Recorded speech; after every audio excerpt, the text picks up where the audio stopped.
Mister আবন্স আপনাকে যুক্ত করা হয়েছে, বলেন। হ্যালো স্যার, কেমন আছেন স্যার? ভালো আছি। আশা করি আপনি ভালো। স্যার শব্দটা বাদ দিয়ে কোন আলোচনা করতে চাইলে করেন। জি স্যার, আমার প্রশ্ন ছিল আমি একজন খ্রিস্টান। তো আমি ওই হিসাবে আরকি প্রশ্নটা করতে চেয়েছিলাম। আচ্ছা, বলেন।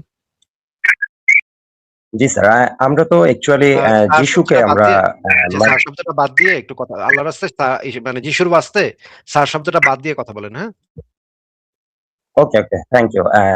আমরা তো যিশুর অনুসারী। এখন যিশুর যে আদর্শগুলা যে আমরা মেনে চলি, তার ভিতর কি আমি আপনাদের এই ইসলাম সম্পর্কে আপনার কথা শুনতে আমার ইসলাম সম্পর্কে অনেক জ্ঞান ধারণা আসছে এবং আমি এগুলা সম্বন্ধে অ্যাকচুয়ালি একদমই জানতাম না। কারণ আমার একটা ধর্ম আছে সেটা হচ্ছে খ্রিস্টান। কিন্তু কিন্তু আপনার এই লাইভ শুনতে আমার অ্যা মানে খুবই চমৎকার আরকি, অসাধারণ আরকি। আপনার মাধ্যমে আরকি আমি অনেক কিছু শিখতে পেরেছি।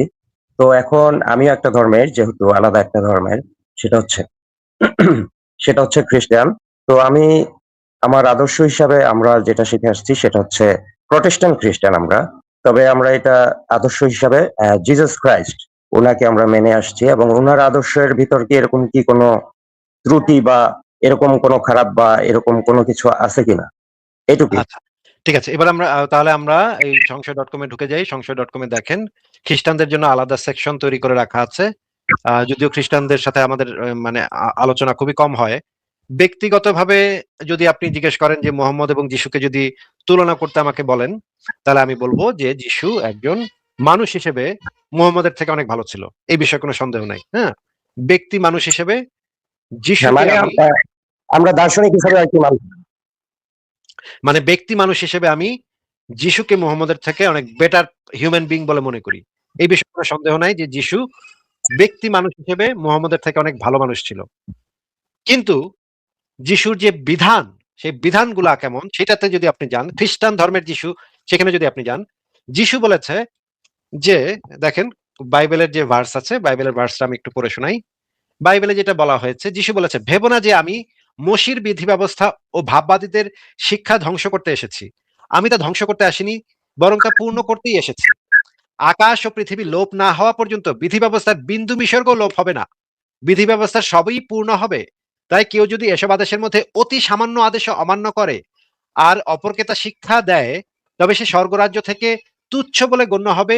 কিন্তু যারা বিধি ব্যবস্থা পালন করে ও অপরকে পালন করতে শিক্ষা দেয়, তারা স্বর্গরাজ্যে মহান বলে গণ্য হবে।" আপনি কি বাইবেলের এই ভার্সটা পড়েছেন ভাই? হ্যাঁ, পড়েছি। যিশু আচ্ছা, সম্বন্ধে আমাদের অনেক ধারণা আছে। আচ্ছা। যিশু তাহলে বলেছে যে সবকিছু আরকি পজিটিভ। হুম, হুম। যিশু তাহলে বলেছে যে মসির বিধি ব্যবস্থাকে সে সমুন্নত করতে এসেছে। কেউ যদি ভাবে যে মসির বিধি ব্যবস্থা সে ধ্বংস করতে এসেছে, তাহলে সেটা ভুল। মসির বিধি ব্যবস্থা সে অক্ষুণ্ণ রাখতে এসেছে। আমরা দেখি যে এইবার দেখি মসির বিধি ব্যবস্থা যেহেতু যিশু অক্ষুণ্ণ রাখতে এসেছে, সমুন্নত করতে এসেছে এবং মসির বিধি ব্যবস্থার অতি সামান্য অংশ যদি কেউ অস্বীকার করে বা মানতে না চায়, তাহলে তাকে শাস্তির ব্যবস্থা করতে এসেছে যিশু। তাহলে আমরা দেখি মসির বিধি ব্যবস্থাতে তাহলে কি, কি আছে? দেখি মুসার বিধি ব্যবস্থা যেটা বলা আছে, অন্য দেবতার উপাসনায় আহ্বান যদি কেউ করে, তাহলে আপন ভাই, সন্তান, স্ত্রী বা ঘনিষ্ঠ বন্ধু হলেও দয়া না করে পাথর ছুঁড়ে হত্যা করতে হবে। আপনজনকে প্রথম হাত তুলতে বলা হয়েছে। এটা আছে দ্বিতীয় বিবরণ 13:6-11 এটা কি আপনি পড়েছেন বাইবেল? হ্যাঁ, পড়েছি। এটা হচ্ছে একটা হচ্ছে ওল্ড টেস্টামেনিয়াম আর একটা নিউ টেস্টামেনিয়াম।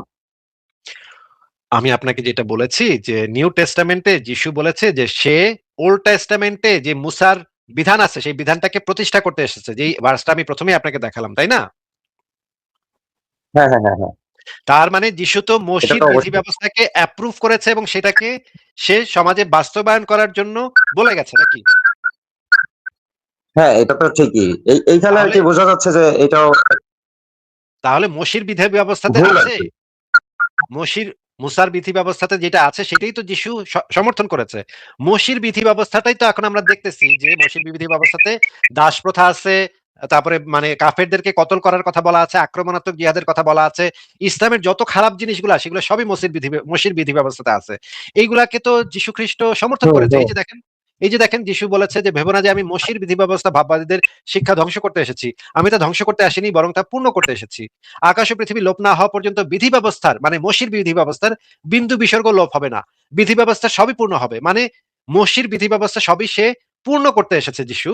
আর মসির বিধি ব্যবস্থাতে আমরা পাচ্ছি অন্য দেবতার উপাসনা করলে মেরে ফেলতে হবে, অন্য দেবতার উপাসনা করলে পাথর ছুঁড়ে মারতে হবে, মানে প্রেম ভালোবাসা করলে যৌন সম্পর্ক করলে পাথর ছুঁড়ে মেরে ফেলতে হবে, কুমারিত্বের প্রমাণ দিতে না পারলে নারীকে পিতার দরজার সামনে এনে পাথর ছুঁড়ে হত্যা করতে হবে, ঈশ্বরের নামে নিন্দা করলে পাথর ছুঁড়ে মেরে ফেলতে হবে, জাদুবিদ্যার অভিযোগ থাকলে জাদুকরী নারীকে জীবিত না রাখার নির্দেশ, পুরুষের সাথে পুরুষের যৌন সম্পর্ক মানে সমকামিতার সম্পর্ক পাইলে তাদেরকে উভয়ের মৃত্যুদণ্ড দিতে হবে, দাসদেরকে প্রহার করতে হবে, যুদ্ধে পরাজিত জনগোষ্ঠীদের যে শিশু এবং নারীরা আছে তাদেরকে যৌন দাসদাসী বানাতে হবে। এগুলো তো মসির বিধি ব্যবস্থা একদম সুস্পষ্ট ভাবে আছে। যিশু তো সেটাকে সমর্থন করেছে, হ্যাঁ, তাই হ্যাঁ, না? ঠিক আছে। তাহলে হ্যাঁ, তো হ্যাঁ, হ্যাঁ, যিশুর এটা তো একই অবশ্যই, একই অবশ্যই। জিনিস হইলো, তাহলে তো একই জিনিস হইলো, তাহলে তো মোহাম্মদের থেকে হ্যাঁ, তো না যিশুর বিধি ব্যবস্থা তো ভালো হইলো না কিছু। না, না, না, সবই ঠিক আছে। আমি মানে মিন করতে চাচ্ছি যে এই যে অ্যাকচুয়ালি যে মোহাম্মদের থেকে মানে বেটার ছিল কিনা? মানে অ্যাকচুয়ালি মানুষ হিসাবে যে ব্যক্তি দার্শনিক মানুষ হিসাবে হিসেবে উনি যা ব্যক্তি হ্যাঁ, ব্যক্তি হ্যাঁ, হ্যাঁ, মানুষ হ্যাঁ। হিসেবে বেটার ছিল। কিন্তু যে ব্যবস্থা দিয়ে গেছে, যে খ্রিস্টান ধর্ম দিয়ে গেছে, এই দুটোর ভিতরে তো কোনো পার্থক্য নাই। খ্রিস্টানিটি আর ইসলামের ভিতরে তো সেই দিক থেকে কোনো পার্থক্য নাই। দুটোই তো একই রকমের ভায়োলেন্ট, হ্যাঁ, হ্যাঁ, খারাপ, নোংরা। হ্যাঁ, হ্যাঁ, হ্যাঁ, হ্যাঁ। এটা তো আমি বুঝতেই পেরেছি। এটা তো স্বাভাবিক। এটা তো জানি। যেহেতু আব্রাহামিক ধর্ম তো ৩ টাই। এই ৩ টাতেই এই একই সামঞ্জস্য মানে ভেজাল সব। কিন্তু ব্যাপারটা হচ্ছে আমরা যেহেতু ব্যক্তি দার্শনিক হিসাবে যেহেতু ইসলামরা তার মোহাম্মদ ওনাদের নবী হিসাবে এবং খ্রিস্টানরা জিসাস ক্রাইস্ট রে মানে এই যে এরকম যে একেকজন যে আদর্শ যে আমি ওইটাই আরকি মিন করতে চাচ্ছি যে ব্যক্তি হিসাবে যে আমি এখন যিশুকে যেমন দার্শনিক হিসাবে আমার চোখে আরকি আমি তাকে অনুসরণ করি। এই আরকি। দার্শনিক হিসেবে যিশুর কোনো স্থান আসলে নাই। দার্শনিক হিসেবে তাকে খুব একটা গুরুত্ব দেওয়ার কিছু নাই। কিন্তু যদি ব্যক্তি মানুষ হিসেবে ২০০০ বছর আগের একজন ব্যক্তি যিশু এবং ১৪৫০ বছর আগের একজন ব্যক্তি মুহাম্মদ, এই দুজনকে যদি ব্যক্তি হিসেবে কম্পেয়ার করেন তাহলে যিশুকে একজন বেটার হিউম্যান বিং বলতে হবে। হ্যাঁ, হ্যাঁ, এটাই। Thank you. আপনাকে অসংখ্য ধন্যবাদ।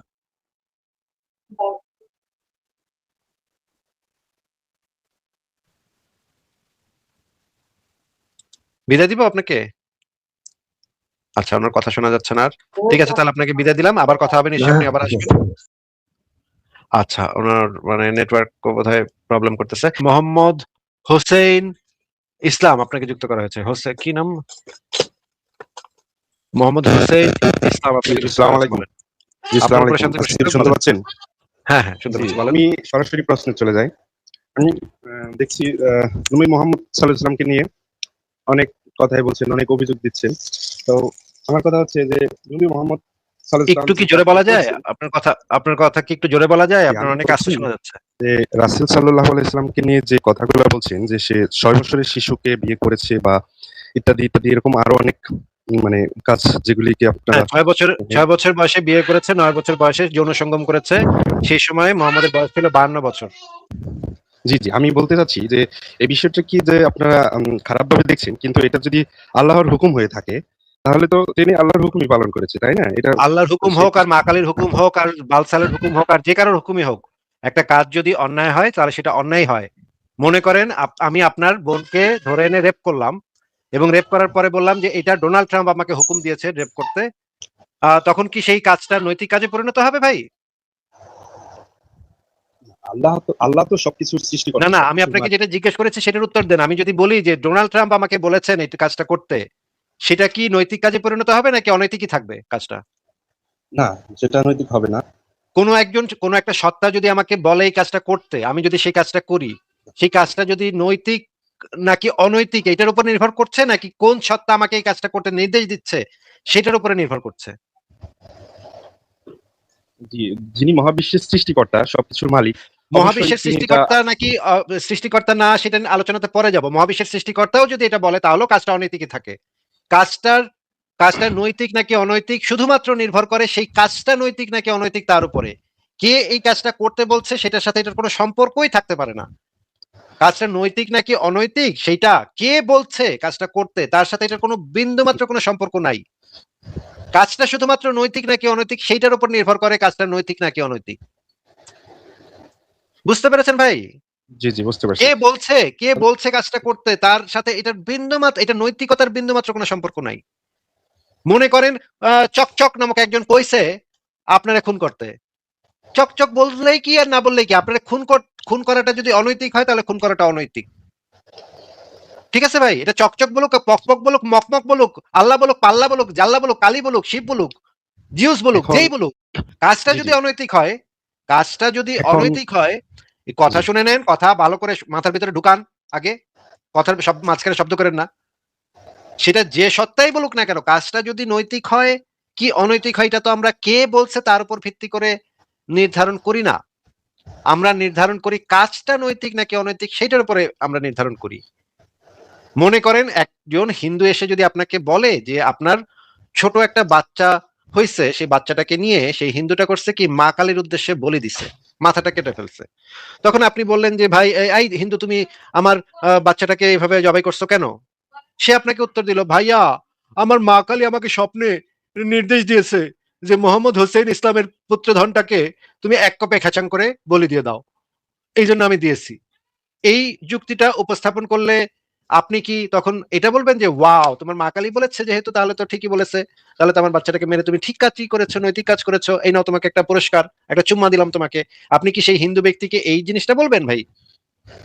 না, অবশ্যই না। কিন্তু হিন্দু ব্যক্তিটার মতে সেটা তো মা কালী, স্বয়ং মা কালী বলেছে। তাহলে স্বয়ং মা কালী বলেছে, যিনি এত বড় দেবী, তিনি তার কথা তো মানে তাহলে তো ভালোই হবে, যিনি কাজটা তো খারাপ কেন, আপনি খারাপ কেন বলছেন? তার ধর্ম অনুসারে কাজটা তো নৈতিক হয়েছে নাকি? হ্যাঁ, তার ধর্ম হিসেবে হইছে। কিন্তু আমি যেহেতু তার ধর্ম বিশ্বাস করি না, অতএব আপনি বিশ্বাস আমি করেন কি করেন না সেটা তো আপনার ব্যাপার, কিন্তু তার অনুসারে তো সেটা নৈতিক কাজ হয়েছে। এবং আমরা কি এইভাবে ব্যক্তি বিশেষের মতে, ব্যক্তি বিশেষের বিশ্বাস অনুসারে কোনটা নৈতিক কোনটা অনৈতিক এইভাবে কি আমরা নির্ধারণ করি যে হিন্দুর দৃষ্টিতে এটা নৈতিক? তাহলে আদালত এখানে কি ফয়সালা দিবে? হিন্দু ব্যক্তি তো এসে বলবে ভাই আমার বিশ্বাস অনুসারে তো এটা সম্পূর্ণ নৈতিক কাজ হয়েছে, আমার মা কালী খুব সুন্দর করে আমাকে স্বপ্নে দেখিয়েছে এই পাড়ার পোলাটারে বলি দিতে। তখন আদালত কি এই ব্যক্তিগত বিশ্বাস অবিশ্বাসের উপর ভিত্তি করে কোনটা নৈতিক কোনটা অনৈতিক এই সিদ্ধান্তে যেতে পারবে বলেন তো ভাই? না, আদালত সেটা যেতে পারে না। কিন্তু আমি তাহলে মানুষ হিসেবে, আদালতের আমি সৃষ্টি হিসেবে আদালতের যদি আমি না, না, না, তার দৃষ্টিতে এটা নৈতিক, আপনার দৃষ্টিতে এটা অনৈতিক। আবার আপনার দৃষ্টিতে মোহাম্মদ হোসেন ভাই আপনার এখান থেকে অনেক শব্দ হচ্ছে। এই জি, জি, কারণে আমি ব্যক্তিগত বিশ্বাসকে প্রমাণ হিসেবে ব্যবহার করা যায় না। আপনার ব্যক্তিগত বিশ্বাস যাই হোক না কেন, আপনার ব্যক্তিগত বিশ্বাস আল্লাহ নবীরা কইছে, নবী করতে চায় নাই, আমার নবী শিশু লাগাইতে চায় নাই ভাই, আমার নবী কখনো চায় নাই, চাইতো না ভাই শিশু লাগাইতে, কিন্তু আমার আল্লাহ তারে হুকুম দিছে, ওই তুই শিশু লাগাবি লাগাবি, না লাগালে তো কিন্তু আমি তোর মহাবিশ্ব ধ্বংস করে দিব। ওই নবী তুই কিন্তু শিশু লাগাইতেই হবো, তোর লাগাইতেই হবো, তোর শিশু না লাগালে কিন্তু আমি কিন্তু অনেক চেতে যাবো, মহাবিশ্বটা ধ্বংস করে দিব। তখন আমাকে সাল্লাল্লাহ পাক সে আর কি করব, তখন বাধ্য হইয়া আমার নবী নিজে চায় নাই, এত বাচ্চা শিশু কেমনে করবো, আমার নবী নিজে চায় নাই, কিন্তু তারপরে অনিচ্ছা সত্ত্বেও আমার নবী গিয়া শিশু লাগায় ফেলাইলো। আল্লাহর হুকুম তো অমান্য করুন যায় না ভাই। আপনি বিশ্বাস করেন নাস্তিক ভাই আসিফ, নাস্তিক আসিফ ভাই, মানে আল্লাহর হুকুম তো অবিশ্বাস করতে মানে অমান্য করতে আমার নবী পারে না, এই জন্য আমার নবীর ইচ্ছা না থাকা সত্ত্বেও আমার নবী শিশু লাগাই দিছে।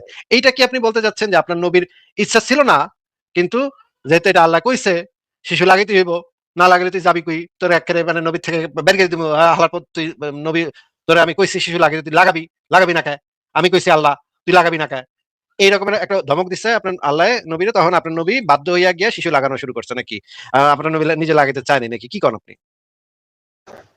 এখন ধরেন মুসলিম হিসেবে আল্লাহর হুকুম আদেশ যদি আমরা না মানি, তাহলে তো আল্লাহ আমাদেরকে দোজখে দিবেন, তাই না? সেটাই তো আমি তাহলে আপনাকে বলছি, আপনার নবী বেচারা নিজে শিশুটারে লাগাইতে চায় নাই, শিশু সে ভাবতেছিল হয়তো এতো বাচ্চা শিশু, এত ছোট শিশু, এটা না, কিভাবে এখানে লাগালাগি লাগাবো। এই বিষয়টি আসেনি। একটু এখানে কথার মাঝখানে কথা বলতেছেন কেন? আমি কথা বলতেছি না, কথা শুনেন আগে।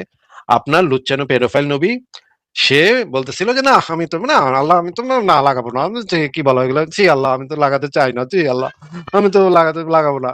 আল্লাহ কেছে না বেটা তুই লাগা, যা লাগা, লাগা বাচ্চা লাগা, শিশু লাগা, শিশু লাগা। আল্লাহ এসে কাহালি কানের কাছে জ্ঞান জ্ঞান করতে হয়, নবী কবে তুই শিশু লাগাবি, কবে তুই শিশু লাগাবি, শিশু না লাগাইলে তো তোর আমি ছাড়ুম না, শিশু তো লাগাইতেই হইব, তুই লাগাইতেই হইব, তোর শিশু লাগা লাগা লাগা শিশু লাগা। আমার নবী কইতো যে না না না আমার আল্লাহ আমার লজ্জা লাগে, আমার লজ্জা লাগে, আল্লাহ আমার লজ্জা লাগে, আমি শিশু লাগাবো না আল্লাহ। তখন আল্লাহ চাপ জিয়া এগুলা কি ধইরা আপনি কোরআন হাদিসে পেয়েছেন না নিজের মতো করে বলছেন? না আমি আপনাকে জিজ্ঞেস করতেছি যে আপনি বলতেছেন যে আপনার আল্লাহ হুকুম দিছেন আপনার মানে পেডো নবী মোহাম্মদ রে শিশু লাগাইতে, আপনার নবীর মনে হয় ইচ্ছা ছিল না শিশু লাগানো। আচ্ছা এটা একটু জিজ্ঞেস করে নি, শিওর আমি হয়নি, আপনার নবীরও কি ইচ্ছা ছিল শিশু লাগানো, নাকি আল্লাহর হুকুম দিছে দেখা শিশু লাগাইছে? জি, আল্লাহ হুকুম করছেন এবং নবী সেই হুকুমকে গ্রহণ করছেন। আচ্ছা, নবীর নিজস্ব কোনো ইচ্ছা ছিল না শিশু লাগানোর নাকি? নবী এখানে দ্বিমত পোষণ করেননি, তিনি নবী আল্লাহর হুকুম। নবীর ইচ্ছা ছিল, কিন্তু আল্লাহ যখন ইচ্ছা ছিল। নবীরে জিব্রাইল ফেরেশতা মারফত মানে স্বপ্নটা দেখাইলো, সেই বাচ্চা মেয়েটারে দেখা আপনার নবী নাকি উরি তুকি তুরি তুই তুকি তুকি তুকি কি কি জানি মনে মনে কুসকুস হতা হে এরকম কিছু একটা মনে মনের ভিতর নাকি ফাল দিয়ে উঠলো আপনার নবীর। এটা আমরা একটু মিজানুর রহমান আজহারির বক্তব্যটা একটু শুনে নিই, দেখেন আপনার মিজানুর রহমান আজহারি এই বিষয়ে কি বলে। উরি তুকি কুরকুরারি বা সালসালাইয়া কি জানি একটা কথা, আমি তো আরবি জানি না ভাই। আমরা আমার মিজানুর রহমান আজহারির মুখে থেকে সুন্দর করে এটা শুনে নিই, ঘটনাটা আমরা শুনে নিই। আমি মিজানুর রহমান, শুনছি ভাই। না আরো একবার শুনেন, অসুবিধা কি? মানে কোরআন হাদিসের বাণী, সিরাতের বাণী, এটা বারবার শুনলে সওয়াব আছে, আমাদের দর্শকদেরও সওয়াব হবে, আমরা সবার সওয়াব হবে, আমরা সবাই সবটা অর্জন করি। শুনেন। এরপরে বিশ্বনবীর একমাত্র কুমারী বউ নাম কি? আয়েশা।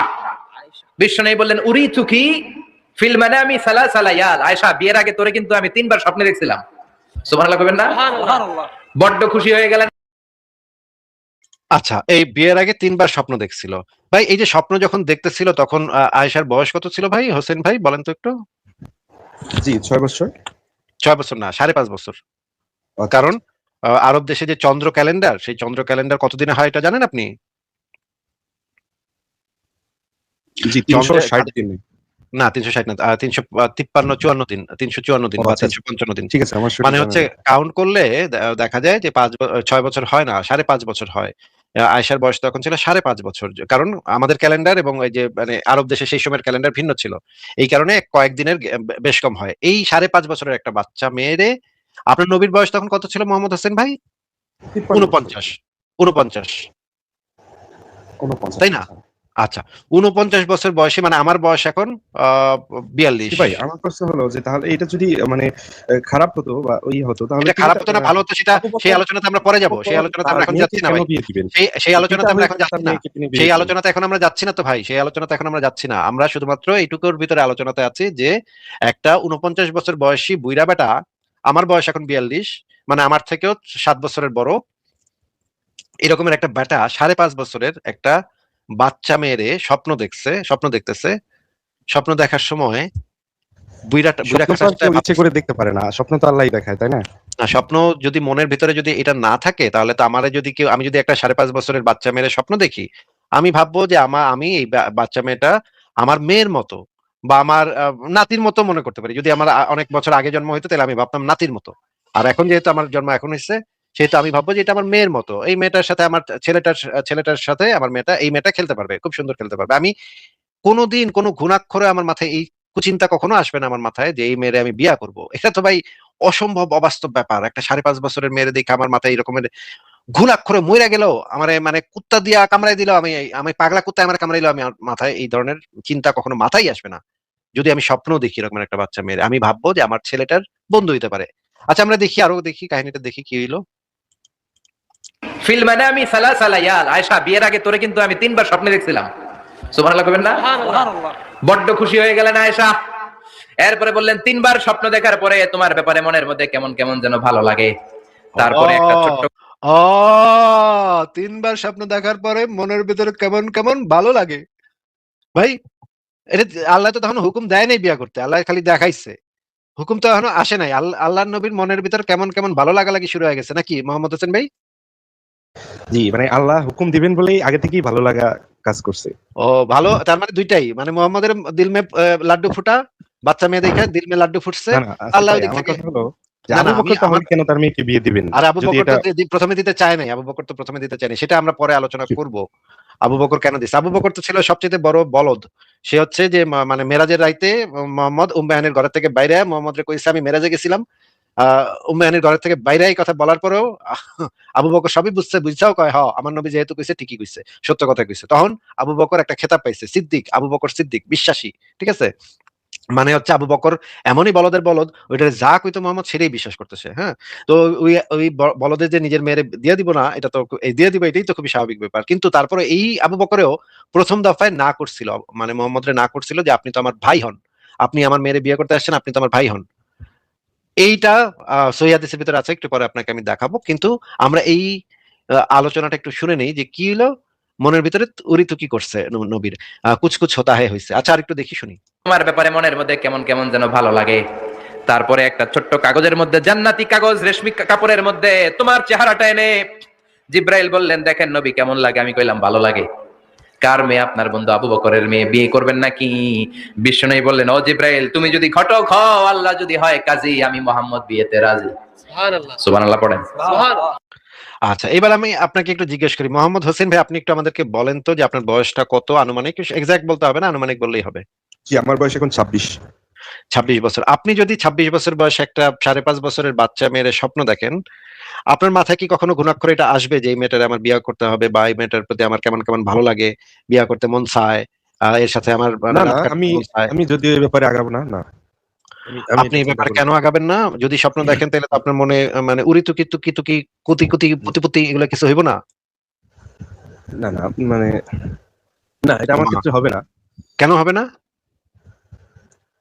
কারণ আমার তো এরকম বাচ্চা মেয়ে আমার পছন্দ না। আমার ও, পছন্দ বাচ্চা মেয়ে আপনার পছন্দ না, এই জন্য আপনার হবে না। আর যাদের বাচ্চা মেয়ে পছন্দ, তাদের তো মনের ভিতরে উড়িতুকি কুতকুতি কুতকুতি কুতকুতি ফুতপুতি এগুলা কিছু একটা হবে, তাই না? নাকি? না না, এটা তো আল্লাহ তাআলারই পরিকল্পনা, বলে তাই না? দিচ্ছেন, আপনি কিন্তু বলে দিচ্ছেন যে আপনার বাচ্চা মেয়ে পছন্দ না, এই জন্য আপনার মনে এই ধরনের কোনো চিন্তা আসবে না। আর যাদের বাচ্চা মেয়ে ভালো লাগে, তাদের তো এই চিন্তাটা আসবে। স্বপ্ন দেখলেই তো ভালো লাগে, উড়িতুকি কুতকুতি এগুলো কিছু একটা আসবে নাকি? এটা তাদের ব্যাপার। হ্যাঁ, তাদের ব্যাপার তো অবশ্যই, কিন্তু আসবে তো নাকি? কুতকুতি, উরিতুকি, পুতপুতি এগুলা কিছু একটা আসবে। তো আমরা নবী মোহাম্মদের জীবন থেকে দেখতে পাচ্ছি যে নবী মোহাম্মদ যখন 5.5 বছর, আপনার বয়স 26, আপনারই 5.5 বছরের মেয়ে দেখে আপনার কখনো আপনার মাথায় গুনাহ করে আসবে না। আমি নিশ্চিত যে আপনার মাথায় এটা কখনো গুনাহ করে আসবে না। এটা আসা সম্ভবই না। যে বাচ্চা মেয়ে দেখলে কোলে নিয়ে হয়তো আমরা একটু করতে পারি, খেলাধুলা করতে পারি। বাচ্চা ছেলে বা মেয়ে যাকেই দেখি, কোলে নিয়ে খেলাধুলা জি, করা সম্ভব। বা আমার নিজের বাচ্চার সাথে ওরে খেলতে বসায় দিব। এই আমি সিড ডেকে বলবো, সিড তুমি ওর সাথে একটু খেলা করো। কিন্তু এইটা বিয়া করতে হবে এইরকম? আচ্ছা, জরুরি প্রশ্ন। বলেন তো যে মোহাম্মদ এই যে আয়েশারে যে বিয়া করলো, আয়েশার সাথে যে বিয়াটা হইলো, তার মোহাম্মদের প্রথম স্ত্রী খাদিজা মারা যাওয়ার কতদিনের মাথায় ঘটনাটা ঘটলো? এই যে মানে স্বপ্ন দেখা টাকা এগুলা কতদিনের মাথায় ঘটলো একটু বলেন তো ভাই?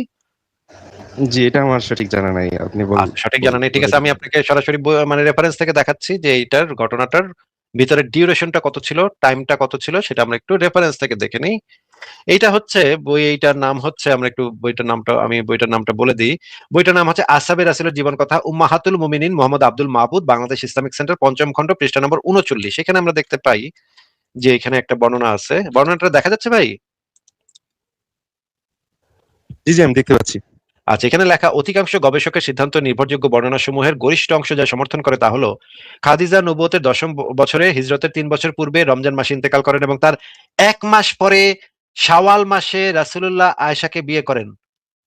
মানে এতদিনের বউ খাদিজা, যার সাথে এত দীর্ঘ একটা সময় মোহাম্মদের কাটছে, মোহাম্মদের বিপদে আপদে অভাবে অনটনে, যেই মহিলা মোহাম্মদের পাশে ছিল, মোহাম্মদের শক্তি হয়েছিল, সেই মহিলা মারা যাওয়ার 1 মাসের মাথায় সে আয়েশাকে বিয়ে করছে নাকি ভাই? এটা তো এখানে লেখা নাকি? জি, জি, তাই তো লেখা। কবরের মাটি তো তখনো শুকায় নাই ভাই। আচ্ছা, 1 মাস পরে যদি বিয়া করে থাকে, তাহলে বিয়ের কথাবার্তা তো আরো আগে থেকে চলতে শুরু হয়েছে নাকি? না, এটা কি করে বলেন? ঘটা করে হতে পারে। না না, ওই যে হাদিসের বর্ণনাতে তো আছে, মোহাম্মদ গেছিল আবু বকরের কাছে প্রস্তাব নিয়া। আবু বকর বলছে, আপনি তো আমার ভাই হন, এইটা বিয়া কেমনে হয়? আপনি তো আমার ভাই প্রস্তাবটা হন। কি খাদিজা রাদিয়াল্লাহু তাআলা আনহু জীবিত থাকা অবস্থায়? না, জীবিত থাকা অবস্থায় তো আমি বলি নাই। আমি বলেছি যে মোহাম্মদ গেছিল আবু বকরের কাছে প্রস্তাব নিয়ে, আপনার মেয়েরে আমি বিয়ে করতে চাই। এটা খাদিজা মারা যাওয়ার পরে মোহাম্মদ গেছে আবু বকরের কাছে বিয়ের প্রস্তাব নিয়ে। আবু বকর প্রথম দফায় না করছে। পরে আবু বকর আরো কয়েকদিন চিন্তা ভাবনা কইরা তখন পরে গিয়ে বলছে হ্যাঁ ঠিক আছে। তারপরে আবু আয়েশার সাথে আরেকটা ছেলের কথাবার্তা চলতেছিল, সেই কথাবার্তা বাতিল করে দিয়া তখন মোহাম্মদের সাথে বিয়া দিল। এই যে পুরা ঘটনা, মোহাম্মদ যে গেল, গিয়ে আবু বকরের কাছে প্রস্তাব দিল, প্রস্তাব দেওয়ার পরে বিয়ে পর্যন্ত পৌঁছিল, এই পুরা ঘটনাটা তো ঘটছে ওই 1 মাসের ভিতরে। খাদিজা মারা যাওয়ার পরে 1 মাসের ভিতরে মোহাম্মদ স্বপ্ন দেখছে কয়েকদিন, কয়েকবার স্বপ্ন দেখছে। স্বপ্ন দেখার পর আবু বকরের কাছে গেছে। আবু বকর প্রথম দফায় না করছে। তারপরে আবু বকর একটু চিন্তা ভাবনা করছে। তারপরে আয়েশার সাথে যে অন্য বিয়ের কথাবার্তা ছিল সেটা বাতিল করে দিয়া মোহাম্মদের সাথে হ্যাঁ করছে। তারপরে বিয়েটা হইছে। এই টোটাল ঘটনাটা তো 1 মাসের ভিতরে হইছে, তাই না ভাই? জি, জি। তাহলে খাদিজা মারা যাওয়ার কয় দিনের ভিতরে মোহাম্মদ আয়েশার স্বপ্ন দেখা শুরু করছে নিশ্চয়ই 1 সপ্তাহের মধ্যে, নাকি? জি, বর্ণনা থেকে তো তাই বোঝা যাচ্ছে। বর্ণনা করা যায় খাদিজা মারা যাওয়ার মানে খাদিজা মইরা সারতে পারে নাই 1 মাসে না। 1 সপ্তাহের ভিতরে বিশ্বনবী মোহাম্মদ বাচ্চা মেয়ের স্বপ্ন দেখা শুরু করে দিছে। মানে আচ্ছা একটা জিনিস বলেন তো যে খাদিজা তো অনেক বয়স্ক ছিল।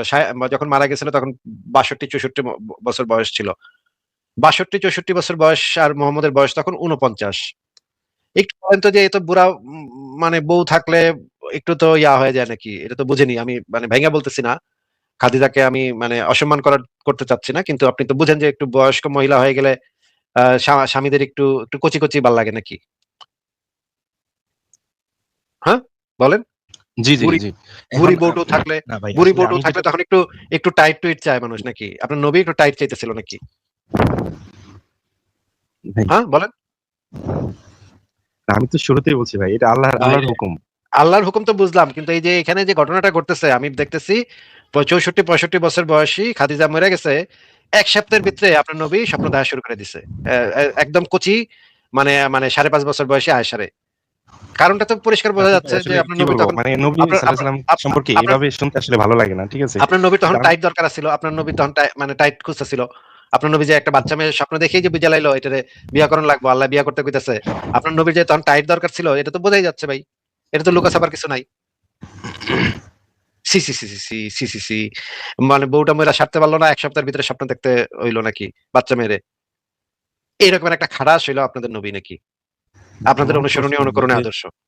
এরকম একটা আবু খাড়াসের বকর সে বাচ্চা খাটাস। বাবা হয়ে তার ছোট আরে আবু মেয়েকে বকরের কেন বিয়ে আ দিবে? যদি এটা আবু বকরের জিনিস পরে নবীর কথা আগে কইয়া তাকে লন। কি কোনো ফোর্স নবীর করা কথা আগে হয়েছিল? নবীর কথা আগে বইলা নেন। নবীর এইরকমের একটা খাটাসের বাচ্চা খাটাস আপনার নবী হিসেবে আমার আপনাদের অনুকরণীয় আদর্শ। বুড়া বউ মেয়েরা সারতে পারে নাই, কবরে নামাইতে পারে নাই। এর ভিতরে স্বপ্ন দেখা শুরু করে দিছে। কবর দিয়া রাইখাই সেই স্বপ্ন দেখা শুরু করছে নাকি হাত মারা শুরু করছে আপনার নবী নাকি? হ্যাঁ? আয়েশারে ভাইবা রাইতের বেলা স্বপ্ন দোষ হয়ে দিত। ছি, ছি, ছি, ছি, ছি ভাই ছি, ছি, ছি মানে ভাই, জঘন্য নোংরা বর্বর অসভ্য ইতর। কত বড় ইতরের বাচ্চা আমি হইলে এরকমের অনেক অনেক হুজুরের থেকে আলেমের থেকে শুনি যে মক্কার আবহাওয়া নাকি এরকম যে মানে অল্প অল্প পাইকা বয়সী যেত। মেয়েরা প্রাপ্তবয়স্ক হয়ে যায়। মেয়েরা পাইকা হ্যাঁ। যেত। ওই তো কাঁঠালে আমার কথা কাঁঠাল আমি রাখলে বিষয়টা গরমে কাঁঠাল রাখলে পাইকা যায়। তাহলে মায়া পাকবো না? ওয়াও! খুবই সুন্দর কথা বলেছেন। জি, মেয়েরা আমার কথা হচ্ছে যে গরমের ভিতরে থাকলে তাহলে মেয়েরা পিতা কি ভাই জেনে শুনে তার মেয়েরা তার গরমের ভিতরে ভাই আপনার ৫.৫ বছরের বাচ্চা মেয়েটারে আপনার যদি কখনো মেয়ে হয় ৫.৫ বছরে একটু তাওয়ার পাশে রাইখা গরম কইরা আমার কাছে পাঠায় দিয়েন ভাই। আর কথা বলতে ভাল লাগতেছে না। ছি, ছি, ছি জঘন্য নোংরা আপনারা। জঘন্য নোংরা। মানে এরা বলে যে গরমের মধ্যে নাকি রাখলে বাচ্চা মেয়ে হয়ে যায়। দেখছেন অবস্থা, দেখছেন? গরম টেম্পারেচারে পাইকা যায় নাকি? ৫.৫ বছরই পাইকা যায়। ছি, ছি, ছি, ছি, ছি। এই যে এরকমের অসভ্য বর্বর ইতরগুলা কেমনে মানে মানুষ হিসেবে নিজেদের পরিচয় দেয় সেটাই তো বুঝি না ভাই। একটা বাচ্চা মেরে দেখাস তার মানে উড়িতকি কুরকুরি শুরু হয়ে গেছে। ইস! ছি, ছি, ছি। আচ্ছা পরের জনকে